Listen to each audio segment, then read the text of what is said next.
여러분 안녕하십니까? 복지TV 뉴스입니다. 대한적십자사와 고려아연이 풍성한 한가위를 위해 취약계층에게 따뜻한 손길을 전했습니다. 지난 8월 31일 서울 노원구 대한적십자사 서울지사에서 대한적십자사 서울지사와 고려아연이 손을 맞잡고 취약계층의 풍성한 한가위를 위해 송편 나눔 행사를 가졌습니다. 가장 취약한 건 일단 하루하루의 먹거리라고 생각을 해요.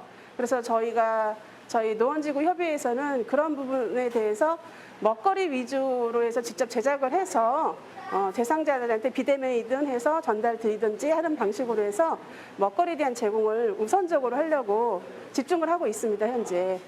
30여 명의 고려아연 임직원과 적십자 봉사원이 추석을 맞아 직접 송편을 빚고 제철 과일과 음료를 포장해 서울 중랑과 노원, 성북구 일대 결연 가정에 전달했습니다. 기업도 사회의 일부라고 기업이 이익을 얻게 되면은 그중에 일정 비율은 반드시 사회에 환원을 해야 된다라는 취지로 시작을 했고요. 그래서 저희 고려아연에서는 저희 순이익의 1% 이상은 항상 기부를 하는 거를 원칙을 두고 있습니다. 그래서 저희가 작년 같은 경우에는 한 80억 정도 전체적으로 기부를 진행을 했고요. 한편 고려아연은 2009년부터 14년간 적십자 사랑의 밑반찬 나눔 프로그램에 지속적으로 참여하고 있으며 올해에도 1억 900만 원의 성금을 전달했습니다. 2023년 제주에서 세계 농아인 연맹총회가 열릴 예정인데요.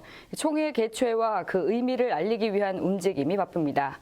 특히 영화 코다로 아카데미 나무조연상을 시상한 배우 트로이 코처가 힘을 더하고 있습니다. 내년 제주특별자치도에서 열리는 세계 농아인 연맹 총회를 위해 배우 겸 감독 트로이 코처가 홍보대사로 나섭니다. 지난 6일 한국농아인협회는 더 엠버서더 서울풀만 호텔에서 제19회 세계 농아인 연맹 총회 홍보대사에 트로이 코처를 위촉했습니다. 세계 농아인 연맹 총회는 농아인의 인권과 교육, 문화 등을 공유하는 자리로 전 세계 농아인을 위한 국제 행사로 자리매김했습니다. 우리나라는 지난 2019년 세계 농아인 연맹 총회 대회 유치를 확정졌습니다. 대회는 내년 7월 11일부터 15일까지 제주 국제 컨벤션 센터에서 열릴 예정입니다. 홍보대사로 위촉된 트로이 코처는 영화 감독이자 배우, 그리고 농아인 당사자로서 다양한 활동을 펼치고 있습니다. 트로이 코처는 홍보대사로 위촉된 기쁨을 전하는 한편 성공적인 대회를 위해 최선을 다하겠다는 뜻을 전했습니다. 복지TV 뉴스 박순용입니다. 코로나19 이후 취업이 어려운 장애인을 위한 맞춤형 취업박람회 2022 장애인 취업박람회가 개막했습니다. 대구시가 주최하고 한국장애인복지관협회, 대구광역시협회와 한국장애인고용공단 대구지역본부 주관으로 진행하는 대구장애인 온라인 취업박람회가 지난 8월 29일부터 10월 31일까지 2달간 운영됩니다. 지역의 30개 기업체가 제조업과 서비스업, 시설관리 등 분야에서 장애인을 채용하며 구직을 원하는 장애인을 위해 전문 상담사가 개별 상담과 동행 면접 등 전체 취업 과정을 지원합니다. 민족 대명절 추석을 맞아 모두가 함께하는 녹양 반딧불 축제가 열렸습니다. 보도에 정우선 기자입니다. 의정부시 녹양동에서는 주민과 함께하는 한가위 반딧불 축제가 지난 2일과 3일 이틀간 열렸습니다. 한가위를 의미 있게 보내기 위해 주민들이 지혜를 모아 기획한 첫 번째 축제였습니다. 많은 분들이 찾아주셔서 즐겁게 체험도 하시고 공연도 관람하시는 거 보면서 저희가 정말 준비한 대로 잘 진행되고 있구나, 나름 뿌듯하고 내년에는 좀 더 잘할 수 있었으면 좋겠다라는 각오도 한번 다지게 되었습니다. 반딧불 축제는 녹양 주민들이 복지관과 함께 지역의 어려운 가정들이 추석을 풍성하게 보낼 수 있도록 지원하고자 기획되었습니다. 한가위가 이제 얼마 남지 않았습니다. 그런 시점에 어르신들을 위해서 또 지역 주민과 또 모든 어린이들과 함께 만남의 강정을 저희가 준비를 했습니다. 많은 어린이, 청소년, 어른들이 가족과 함께 축제에 참여하는 모습엔 활기가 넘칩니다. 지역을 사랑하는 많은 문화예술인 여러분들의 공연으로 아름답게 마무리할 수 있다니 더욱 뜻깊은 것 같습니다. 친구들과 함께 또는 가족과 함께 교회 앞마당과 복지관 뜰에 마련된 다양한 바자회, 체험장에서의 놀이, 만들기, 신나는 공연 관람, 이 모두가 즐거운 나눔이었습니다. 의정부 시의회에서도 우리 지역에 이런 작은 축제가 있다면 빠지지 않고 하고요. 지원할 수 있는 방법이 뭔가 생각해서 꼼꼼히 챙기도록 하겠습니다. 축제의 마지막을 장식하는 신나고 품격 있는 공연 또한 참가자 모두의 재능 기부였습니다. 주민들 각각의 역량을 나눔으로 실천하는 한가위 이웃사랑의 현장은 훈훈하기만 했습니다. 복지TV 경기방송 정선입니다. 제2회 충청남도지사배 전국 시각장애인 골볼 선수권 대회가 열렸습니다. 지난 26일부터 28일까지 총 3일 동안 충청남도 장애인 체육회가 주최하고 충청남도 장애인 골볼협회가 주관하는 제2회 충청남도지사배 전국 시각장애인 골볼 선수권 대회가 아산장애인 국민체육센터에서 진행됐습니다. 충청남도지사배 전국 시각장애인 골볼 선수권 대회는 우리나라 골볼 종목 발전 및 신인 선수 발굴을 목적으로 매년 열리고 있습니다. 이번 대회는 국가대표 선수들도 모두 출전하는 전국 선수권 대회인데요. 저희가 12월에 경기가 있어요. 세계 선수권 대회가. 그때 선수들의 기량을 확인을 하고자 하는 전국 선수권 대회이고요. 앞으로 10월에 있을 전국체전에도 많은 관심 부탁드립니다. 치열한 접전 끝에 남자팀은 충청남도가 우승, 전라남도가 준우승을 차지했고 여자팀은 서울시청이 우승, 충청남도가 준우승을 거머쥐었습니다. 복지TV 뉴스 이종석입니다. 장애인 고용과 복지 서비스 허브 역할을 할 교육연수원 건립사업의 원활한 추진을 위한 업무협약이 체결됐습니다. 장유진 기자가 보도합니다. 전라북도는 지난 8월 29일 전북도청 회의실에서 김관영 도지사와 조양현 한국장애인고용공단 이사장, 우범기 전주시장이 참석한 가운데 장애인 고용 교육연수원 건립사업의 원활한 추진을 위한 업무협약을 체결했습니다.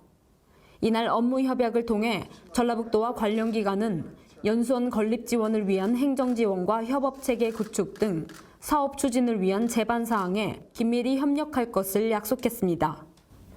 장애인 고용 교육연수원은 장애인 고용 및 양성과 장애인 직무 역량 강화, 장애인 고용사업주 교육 등 장애인 고용을 촉진하기 위한 전문 교육시설로 전주 옛 자림원부지에 2027년까지 들어설 예정입니다. 김관영 도지사는 연수원이 단순한 교육기관이 아닌 다양한 장애인 고용 관련 사업과 복지 서비스를 제공하는 장애인 고용복지 허브가 되도록 행정적 지원을 아끼지 않겠다고 입장을 전했습니다. 복지TV 전북방송 장유진입니다. 올해로 19번째로 진행된 장애인과 함께하는 열린 음악회가 성황리에 열렸습니다. 현장에 장유진 기자가 다녀왔습니다. 전라북도 정읍시가 지원하고 희망을 노래하는 사람들이 주관한 제19회 장애인과 함께하는 열린음악회가 지난 3일 정읍시 천변 어린이 축구장 일원에서 성황리에 열렸습니다. 올해로 19번째로 진행된 장애인이 함께하는 열린음악회는 음악이라는 장르를 통해 장애인과 비장애인 간의 아름다운 소통의 자리를 만들고자 개최된 행사로서 매년 3,000명의 시민이 참여할 만큼 큰 행사입니다. 이날 공연은 가수 강원래, 장애인 퓨전 난타 WNW, 트로트 가수 방서희, 바이올리니스트 강명진, 장애인 인디밴드로 이루어진 흰호사팀 등 다양한 장르의 장애인 예술가와 비장애인이 하나 되어 뜻깊은 공연을 선보였습니다. 예, 우리 장애인과 함께하는 열린음악회는 벌써 19번째를 맞이했는데요. 장애인과 비장애인이 함께 어우러져서 살 수 있는 우리 정읍의 그런 문화를 만드는데 큰 역할을 하셨다고 생각합니다. 코로나19 여파로 인해 무대에 설 기회가 부족했던 만큼 출연진들의 열정적인 퍼포먼스가 대중들의 눈길을 끌었습니다.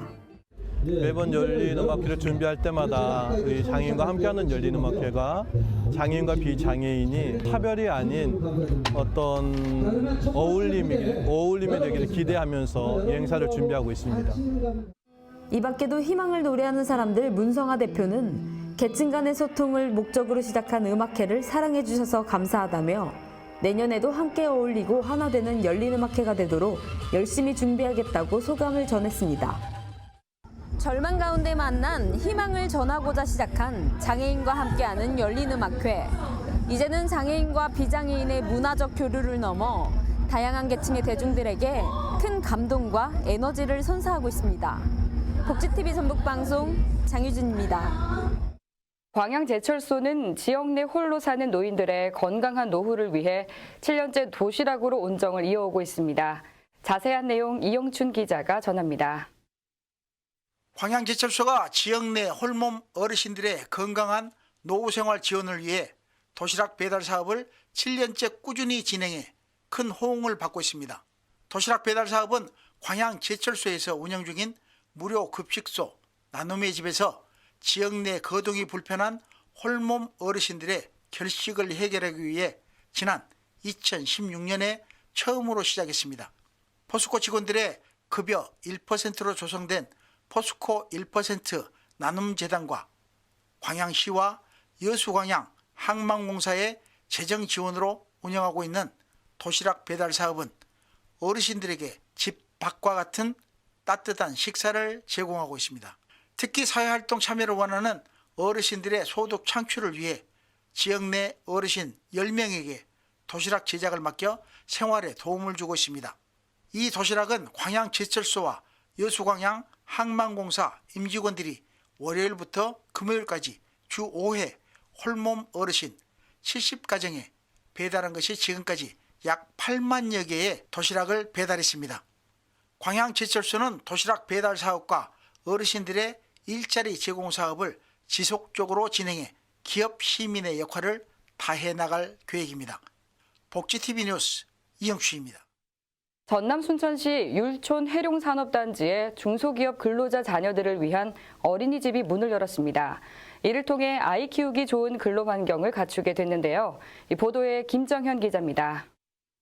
순천시 율촌 해룡산업단지 인근에 중소기업 근로자 자녀들을 돌보기 위한 공동 직장 어린이집인 신우 직장 어린이집이 지난 2일 문을 열었습니다. 당초 이 지역에는 지난 2016년도 모 업체에서 개원한 어린이집이 있었지만 운영상의 문제로 문을 닫아 어린 자녀가 있는 주변 근로자들이 보육에 어려움을 겪었습니다.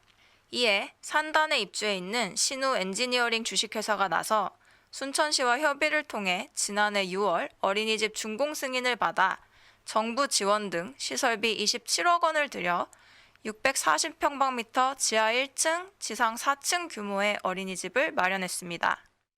근로자 자녀들이 정말로 마음 놓고 다닐 수 있는 그런 복지시설이 있었으면 너무나 좋겠다는 생각이 들어서 어린이집을 설립하게 되었습니다.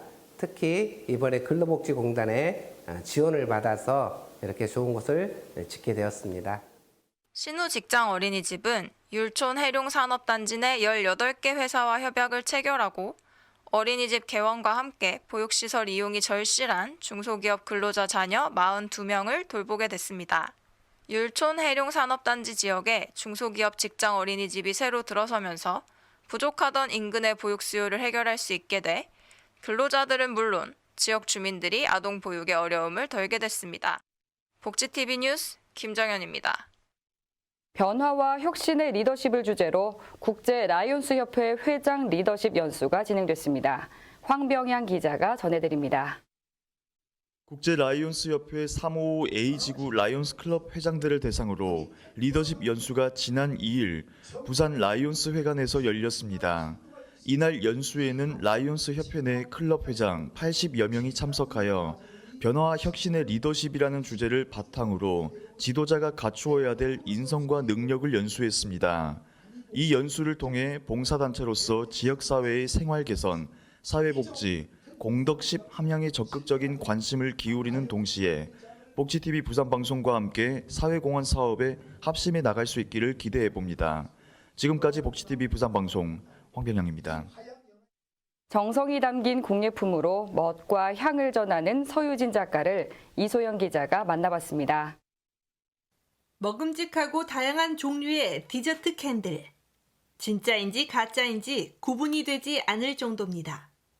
여수시에 위치한 플러터데이 공방에서는 서유진 작가의 손길이 담긴 귀여운 소품들과 캔들, 라탄, 디퓨저 등 직접 만들어 사용할 수 있는 작품들이 전시돼 있습니다.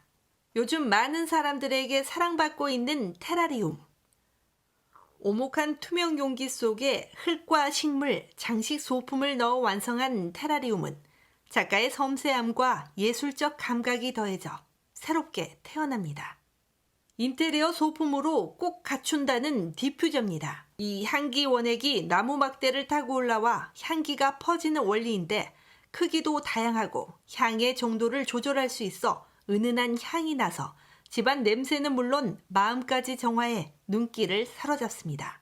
네, 저희 플러터데이 공방은 다양한 핸드메이드 공예품을 만들어 볼 수 있는 그런 공방입니다.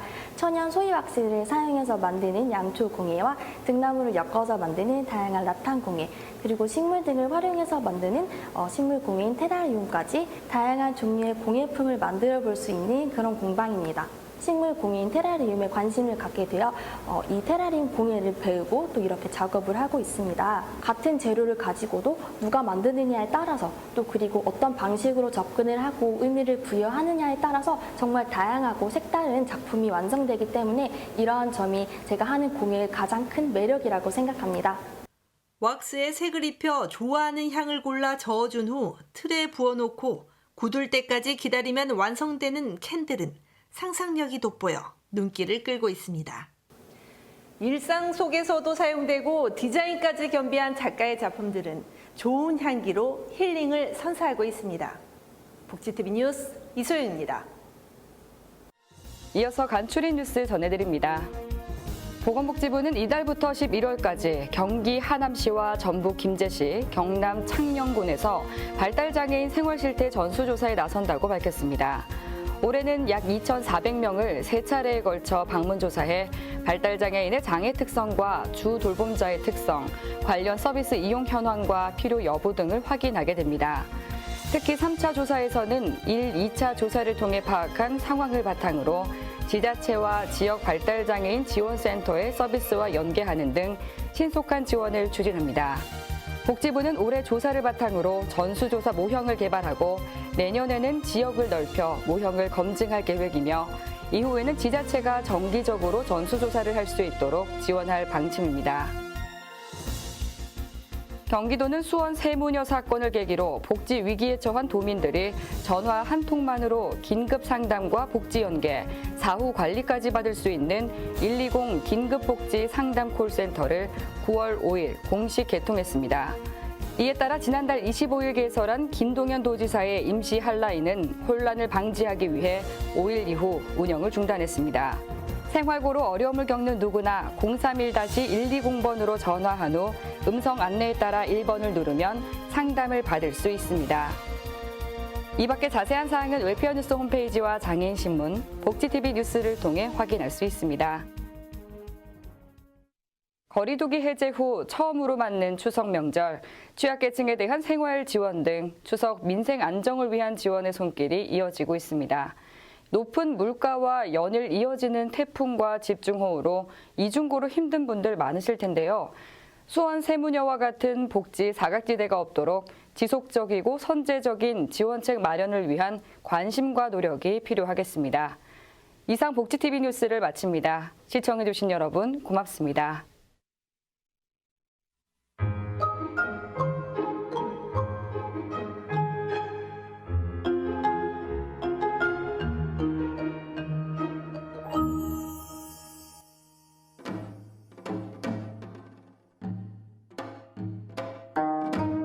다들 행복한 추석이 되시길 바라고 가족들이랑 즐거운 시간 보내시길 바랍니다. 할머니 저희 집 가니까 같이 놀아요.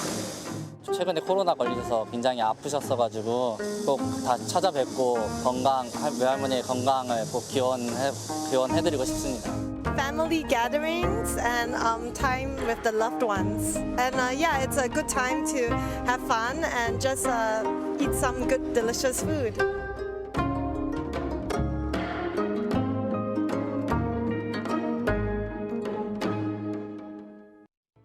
우리 주변에서 일어나는 불공정한 사례부터 억울한 사연, 따뜻한 미담까지 장애인 신문과 웰페어 뉴스 홈페이지를 통해 보다 다양한 소식을 접할 수 있습니다. 시청자 여러분의 제보를 기다립니다. 웰페어 뉴스 홈페이지 또는 전자우편, 전화번호 02-2655-9519로 많은 제보 바랍니다.